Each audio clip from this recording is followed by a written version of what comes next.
Good evening, and thank you for joining me on Cooking with Dan Leslie. My name is Janet Reposardi-Hoff. I'll be your host this evening, and we're in the kitchen with Dan. How you doing, Dan? Good, Janet. How you doing? Good. Hey, Greg. What's up? What are we gonna do? What are we gonna do? I know. I'm working on a new hors d'oeuvre, a new appetizer. I'm calling it a stuffed portobello mushroom, but it's actually sitting on top of it. Stuffed portobello doesn't do it justice. I'm working on the ingredients. I haven't actually ironed that out, so maybe if our viewers, can chirp in here with a little something and give me some... We'll work it tonight. Right. That's about it. Yeah. But what we were going to do is, I was putting together some shrimp. We had some good-sized shrimp here, and we were going to parboil these. We were going to par-cook a few of the items. We had some, including the portobello, and the main body of the dish was going to be eggplant, and I'll get to that in a second. But we had shrimp and asparagus and eggplant, some pimento, some chopped scallions, a little Parmesan, and breadcrumb. And we were going to sit it on one of these portobello mushrooms. I'm sure you've seen these in the store, these big mahungas. You don't need the stem. I just left it here, and we're just going to toss that out. You really can't eat that. And you get these gills that are underneath. Yeah. You want to get rid of these. You really can't eat these, and it really will tend to discolor the dish. I'm going to scrape these out with a spoon just so that all we're cooking is the mushroom. How you doing? All right? Good. Yeah. I'm all serious today. I got to lighten up a little bit. You had to get rid of that. Right. Yeah. Well, I'll go make us a couple of vodka and tonics. There you go. A couple cups of personality here. But you're happiest when you're just on your way to go somewhere golfing. I think. Right. Then that's going to happen soon, I think, right? Oh no, you just came back from Florida. Oh yeah, right. Yeah? Jeez, I needed 3 days rest when I got back. I'm telling you, we talked about that we went down there in the middle of the winter. My wife was nice enough to let me go again, right? The one group I go with, we had a few cocktails after the golf was all over. But this group here, I'm telling you, it was an all-day affair. John Marconi and company here, we just had a great time. My brother Patrick, 8 of us went down there. We just went down and we played 7 rounds of golf in 4 days, if you can believe that. Wow. And that's with pitchers of beer in between rounds. Oh, man, I'm telling you, I got back on Monday. I could have slept for 24 hours. Oh, we had a lot of laughs. It was a really good time. But it was a really nice place, too. Couldn't beat the price either. That counts. But I'm going to rinse these off when we go off camera for a second. But all I'm going to do is we're going to... let's see, do I have a little towel here? Yes, I can wipe this spoon off. I've already taken the time to cook, to roast this eggplant. What we did here, and I think it's really neat, I've been having trouble getting eggplant to be meaty, a lot of it. And also, when you try to finish the eggplant in a pan or something like that, you need 9 gallons of oil. It just continually absorbs it. Yeah. Now it's getting greasy and everything else. So what I did, and I'll show you how to do it when we're getting this portobello going, and I'll do it right now as a matter of fact. Get some olive oil in the pan here. I'm just going to put enough oil in to get it going, to sear it. I browned it on both sides. I didn't season it yet, and I put it on a little sheet pan and then roasted it on about 450 degrees. But look at how meaty these are. I left the skin on. They are a little oily, and we are going to put oil into the dish. So, of course, I'll wait till I'm through putting the eggplant in before I put any more oil into it. But you can see there's a lot of eggplant here. Yeah. We can work with it. You're not some shriveled up little piece where there's nothing left, And we left the skin on intentionally just to give it some support, to keep it there. But we cut these very, very thick, and they've shrunk down a little bit. But it's going to give us something to work with, and this is going to be the body of the appetizer. You could have it as a main course, too, I guess. All right, while the oil's getting hot, I guess we're going to cook some of the shrimp and asparagus. I've got a couple pots of boiling water on there, and I guess we'll turn them up. The asparagus will take a little longer, so why don't I get that going first? The water's boiling. What do you know? All right, we're going to get this white hot also. That's just my preference. I just want to sear it. When we're searing something, we want the temperature up, okay? And I guess I could take the tails off the shrimp, couldn't I? Yeah. So what's the story? Are you going to golf this spring or what? Well, we're hoping. We're hoping. Yeah. Actually, the weather's been pretty nice lately. We can't complain at all. I think we're going to get an early golf season this year. See, that's it. I talked to a buddy of mine who runs a big landscaping firm. He says, Jeff Buck, he runs AL Services down here in Morris Plains. I'm sure you heard of it. But he laughs all the time right around this time of year. He says everybody's getting tricked and acting like, it's going to be 78 degrees April 1st, and next thing you know, it's snowing April 20th, right? We get lulled, we get tricked. Yeah, we do get tricked. I know. Well, remember, what was it? Quite a few years ago, though, but we had a snowstorm on, what, April the 8th? And... Right. I'm hoping that doesn't happen, but whatever. We got to take it as it comes. I mean, we just can't complain after what we've, the milder winters that we've been having. No. It's almost scary, though, to have this kind of weather all winter. You would think you'd be due for a couple of snowstorms. All right, this asparagus, we are going to undercook that. We're going to undercook the shrimp. Whoa! Got to watch putting the oil. These are nice size shrimp, aren't they? They're super sized. Yeah, they're called U-15s. U-15. The shrimp are by the count. You go to these supermarkets, they're talking about colossal jumbo shrimp, and you get out there and you're going, what the heck's going on? Yeah. But these are nice. These are jumbo shrimp. They're called U-15. Mark that down. Going to get those in. The agua.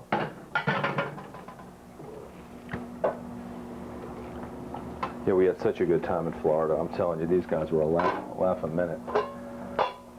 Just, just guy stuff. All right, we can see this oil is very, very hot. Yep. All I did was took the eggplant. We cut it about yay thick. And that was the trick. Leaving the skin on, cut it pretty thickly, and we just put it in there. Watch how much of that oil this eggplant takes up, though. And before all of that is gone, give me 2 seconds. I'll rinse off these portobellos. I should have done it earlier.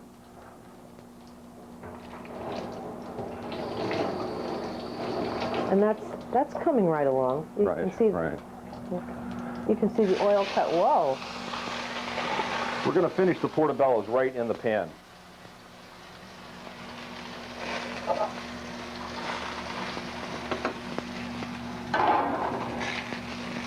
But I'm not going to take that. I just want to show our viewers how we handled this eggplant, really. Yep. With the portobello, I'm just... you cook it any way you want. I mean, you can eat them raw. Right. So I'm trying to keep them a little on the underdone side. They stay a little meatier that way. The shrimp are done already. I'll shock these in a little cold water. That was fast. Yeah, I'm not going to, I'm going to, I don't want to get this stuff totally cold. I'm just going to bring the temperature down a little bit because we are going to roast this in the oven later on. So we just browned it a little bit. You can see all of the oil is missing, right? Missing, right? That's pretty much gone. In a very short period of time, I can see where you have to be. You can't answer the phone when you're doing this, folks. Right.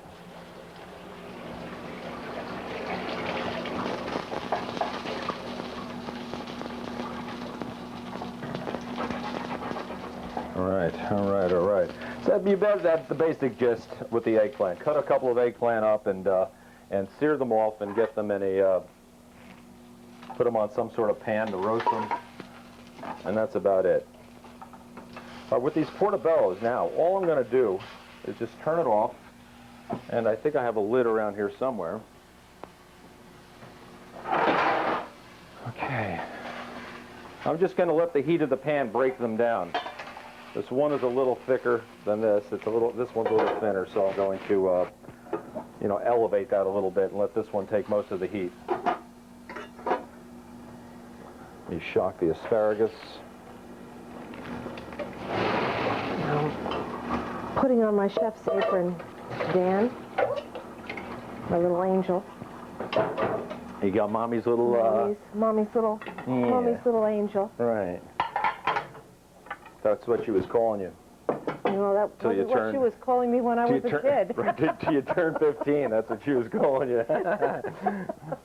Okay, let's work on this eggplant a little bit. Take a couple of pieces here. See if I can take it out with a spoon. Now, see, this is going to be the body of the dish. I mean, if you don't like eggplant, you're not going to like this dish. Eggplant. And I got to be very careful with it. I want to be gentle with the eggplant, or else it's going to really turn into, a paste. I want to keep some of the body of the eggplant together.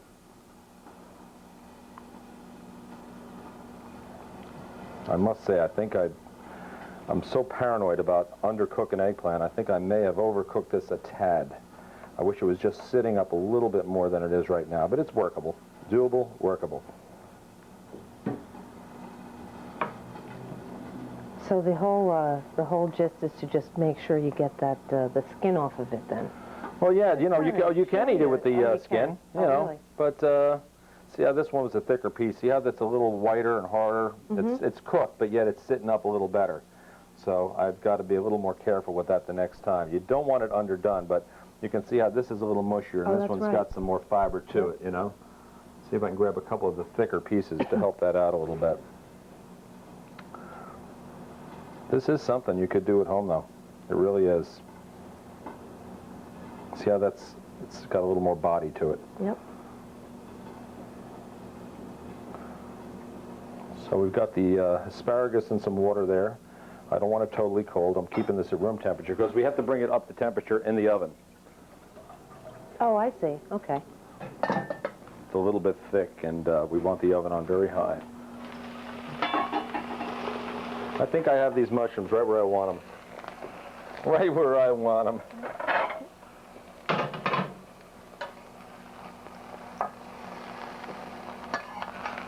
It's so easy to lose these mushrooms. You know, they still maintain, they're meaty still. If you cook them too much, they can get very mushy. All right, we're just working on this eggplant here. Taking the skin off. My mommy be mad at me. She likes skin on. Oh, does she really? A lot of vitamins. Oh, And there all you the go. skins, Yeah, the you know. vitamins are in the skin. That's Right. right.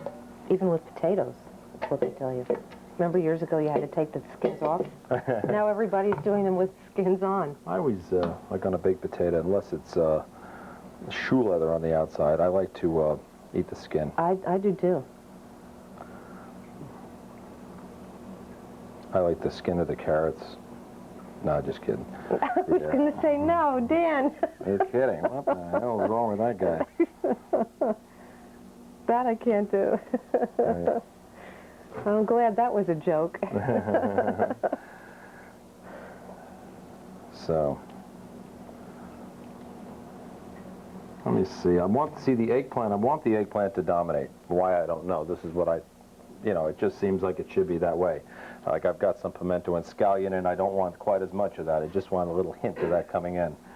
Can't make up my mind if we want to do these oven-dried tomatoes or the scallion. The oven-dried tomatoes would have a red color, but yet it wouldn't impart the flavor.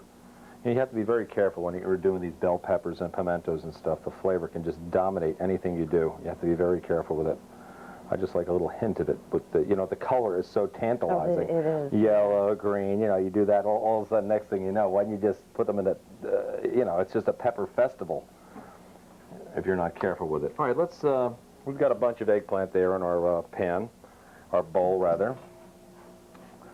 I guess I'll work on a little bit of the eggplant. I mean the asparagus now. Boy, I'm out of sorts today, I'm telling you. Probably should have had a cocktail. Bloody Mary, right? Bloody Marys are okay before noon, right?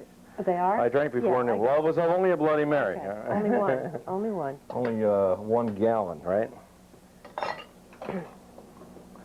Let's see, they're kind of thin. Should I slice it once down the middle or just make it like that? I don't know. We'll cut it down the middle one Let's time. see both. Yeah, that looks kind of And we want to work it in with the elegant.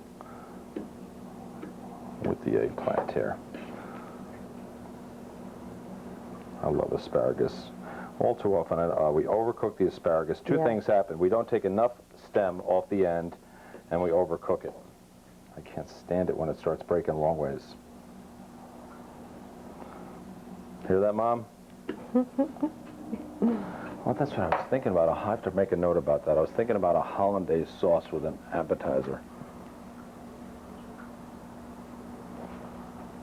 Put a little bit of a citrus into a hollandaise or something like that with a vegetable or something. I was thinking about messing around and doing something like that. Came to me in a dream. Not a bad idea. Yeah. That'd be fun. Now, if only the lottery ticket number would come to you. Right. Punch out. Oh, yeah, they have a big one this week, right? $9 million or something like that. Although some states go so much higher than we do. I know. That Powerball and Just stuff. Right? Yeah, just across the border. I mean, New York with the Powerball, and 40, 50, 60 million. Mind-boggling. I think that's enough asparagus in there. I'll try a little of this pimento. Yeah, I know. $180 million and whatever, they won out in Iowa that time. Yeah. About 15 people split it. They went out and bought the state. That's still okay. Right? Yeah. Unbelievable. Well, that's the way it goes. I'm just going to add a little bit of this pimento. Yeah. And if I need to add a little more later, we'll do it later. The scallion is just a little too glommy for this particular dish, so we'll chop this down a little bit. I'll throw I think that. you need another vacation, Dan. Yeah, right. I know. My nerves are shot. We just moved. We're redecorating the dining room. I was going to ask you, yeah, so you're in town. Right. You're in town now with us. Right, I'm back in good old Denville, New Jersey. Yeah. I said we were going to hang the Jolly Roger. You know, they hang those little cutesy flags at a 45-degree angle. Yeah. It's Easter. I want to put the Jolly Roger out there. Let them know we're back in Dodge.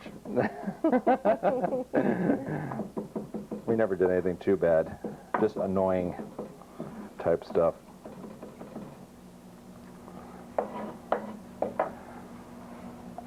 I already threatened one fellow we know that I told him either he'd get me this or that, or we're going to attack him by boat. My sons and I are going to attack him by boat with a couple dozen eggs. Take a couple racks of eggs back here. I told him I wanted this and I wanted that, or he's going to be in for the sneak attack from the Luzzy family. It's a pretty big family. That's right. I'd think twice if I were him. No, he's a pretty big guy. Oh, is he? Yeah, he's an old Denvilleite himself who moved back to Denville, into Indian Lake, rather. His name is Peter Armelino. Sure you know him, Greg, right? You know Uncle Pete. And how big is this man? Oh, he's not actually. You're not a tiny guy, Dan. No, he was a lot larger years ago, but okay. he's a real good guy, and I was just kidding around with him and stuff, you know. But he used to live in the lake, and did his own teasing around and stuff years ago too. So I split these shrimp in half. Why, I don't know. I just felt like doing it that way. Okay. I'm going to cut some pieces. I'm working on this. It's a new thing here. You're helping me out. You're helping me out here. We're trying to make the shrimp show up big. We want to make a kind of an eggplant and shrimp thing over the portobello. That's what we're hoping to do here. So we're cutting these up. You can see they're just a little underdone in the center, barely. But no, I'd rather that than, forget it. These shrimp, if you leave them that extra 10 seconds, forget about it. You want some of the flavor. Yeah, they get kind of gooey if they're overdone, too. Yeah. Then they go to the next stage, which is like a basketball. All right, that looks like enough of that. I was going to put a little Italiano stuff in here, a little bit of Parma cheese. Oh, nice. I was going to add some breadcrumb to help the eggplant as a binder. I can always add a little bit more of that at the end. Excuse me, Janet. Yeah, it's a little different. I have a smidge of a commute now, a whole 7 minutes. And we're going to try a little of this white pepper I have up here. We could use black pepper for this also. Some granulated garlic, not garlic powder, not garlic salt, not raw garlic. It's granulated, pure garlic. Going to add some salt to it, just plain old regular iodized salt. And I'll start mixing it up a little bit. Now, I just want to be careful here, if I can, not to totally bruise the eggplant. The eggplant. Right. I want that eggplant to show up as something. It's looking pretty good there. Little eggplant, little asparagus, dots of pimento. The colors are working, There's a nice amount of shrimp in there without feeling like you need a Sherpa guide dog to find the shrimp. That's what a buddy of mine told me one time after I had a drive that went a little bit left of the target. He told me we're going to need a Sherpa guide dog to go find my ball. He's quite a comedian, this guy.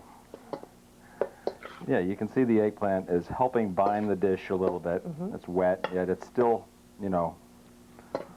Moist. still moist, yeah, but there's not still, wet. it's got some It's got a substance. consistency, Yeah, it's sure. got a consistency. Okay, well, now this is killing me, Dan, because you've been going through all these steps. I know, and, it's and this is my little baby over here. yeah, and I don't know what we're going to do next, and I'm noticing that you've got some veal bones back here. Oh, yeah, we have a little Doing little, anything with... veal stock, a little demi-glace.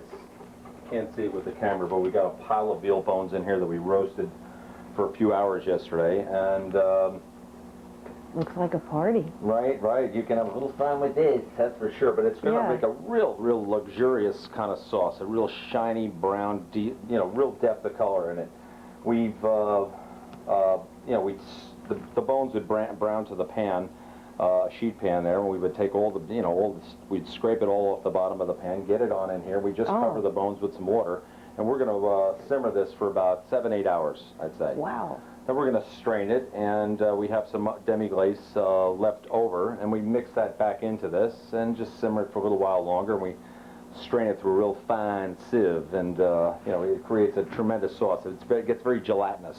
Yeah, so that's how that's what demi-glace is then. Right. I don't think a lot of people know that, so it's just pretty much... there's enough of them coming out of a can out there, let me tell you. Yeah. Well, this is all natural. All natural, yeah. And it's just the bones?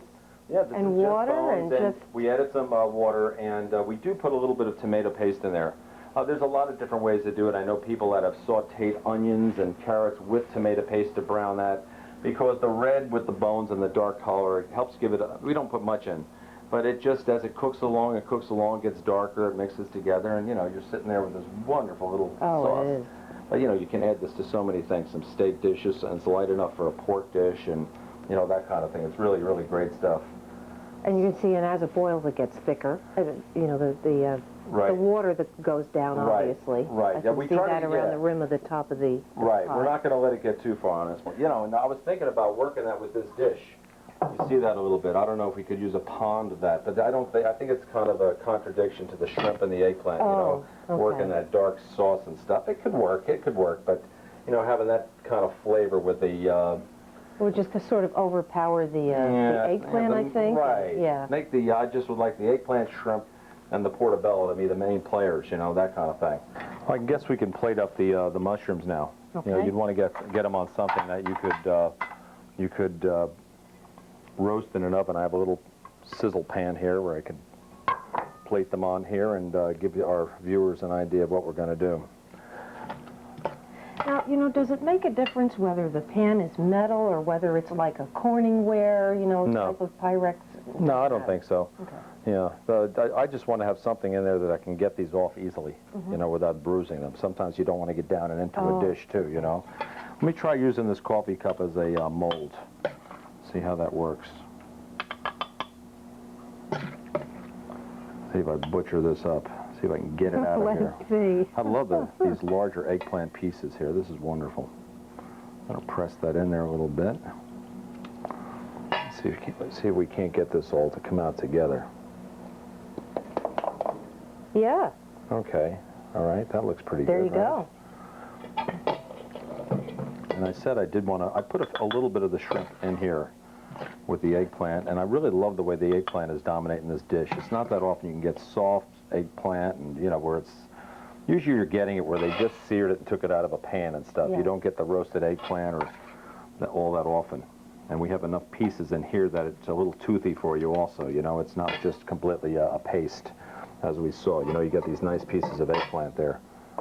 So let's try this one. That worked out okay, too. And I did mention that we did like the shrimp. It's more of a shrimp eggplant portobello. So what I'm going to do is take a few more of these shrimp and use them kind of as a garnish.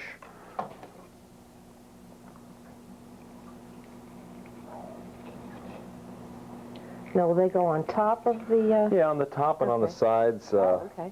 that kind of thing. We're going to stud it with some camarones, some shrimpers. Well, I'll tell you, it was windy down Florida. Was it really? Boy, I'm telling you, you had to keep I hit a lower type of ball anyway, and that's like an advantage. When you put the ball in the air, it was what you call a 3-club wind. A 3-club wind. Well, I'm not this sophisticated here. Now you're going to have to give me a little Dan's golf tip for the day. Well, no, what is a 3-club wind? You just there are ratios of the X mile per hour of the wind to what how many clubs that would be. Makes sense. And they have it where I just try to feel it. you know, a little bit. That's probably why I'm so bad at golf. But for instance, if you were going to hit a 7-iron into a green from 150 yards, let's say, and the wind is whipping, you know, pretty, you know, you can tell if it's a little wisp of a breeze in your face, you know, you can just call it a 1-club wind. But once that wind starts picking up a little bit, you can't be too afraid to, all right, and that's basically it. You can't be too afraid to not take, you know, a 6-iron, then a 5-iron. If the wind is really whipping, you could be hitting a 4-iron where you normally hit a 7-iron. Wow. So you have to try to figure out how many clubs the wind is. So that's when you bring your cell phone out and you call the weather center. How fast is the wind going right now? Can you please give me a reading? I've got an important shot here. Or bring an engineer or a mathematician out with you. Right. Figure this out for me, guys. That whole thing. Yeah. So here's basically what we've got. We're going to set the oven on a real high temperature here because we don't want to leave it in too long. And it's one of these dishes that you can see that everything is par cooked. You can have at room temperature. Sure. You know, but we want to sear it up, and I have been messing around with putting some little stringy pieces of mozzarella cheese over it, but this is the gist of the dish. So I don't think stuffed portobello is quite cutting it. I think this looks pretty good. I think we need a name. We need a new name for the thing. We do. I don't know what it is, but we'll have to get to the drawing board. A couple cups of personality at the bar. They'll probably come to us then, you know. But it's a nice dish. I like the combination, sitting on the mushroom. Maybe we'll have to ask our viewers. Yeah, I'm sure, yeah. Okay, folks, thank you for joining Dan and myself in the dining room. I'm going to say we're ready to talk about what we made this evening. This is mine, because it's not a lot. You stay away from that. That's mine. Mushrooms and the portobello mushroom, and Dan, take it away. What did we do? Basically, that's a portobello mushroom with eggplant and shrimp, and we've accented it with some asparagus, some pimento, some scallion. We tossed a few little seasonings in there, and that's the dish. Yeah, it looks great. It was nice and consistent, and this is mine, and the other one in the kitchen is mine, too, so you just stay away. Okay, folks, thank you for joining us. We're looking forward to seeing you next week on Cooking with Dan Leslie. Have a good evening.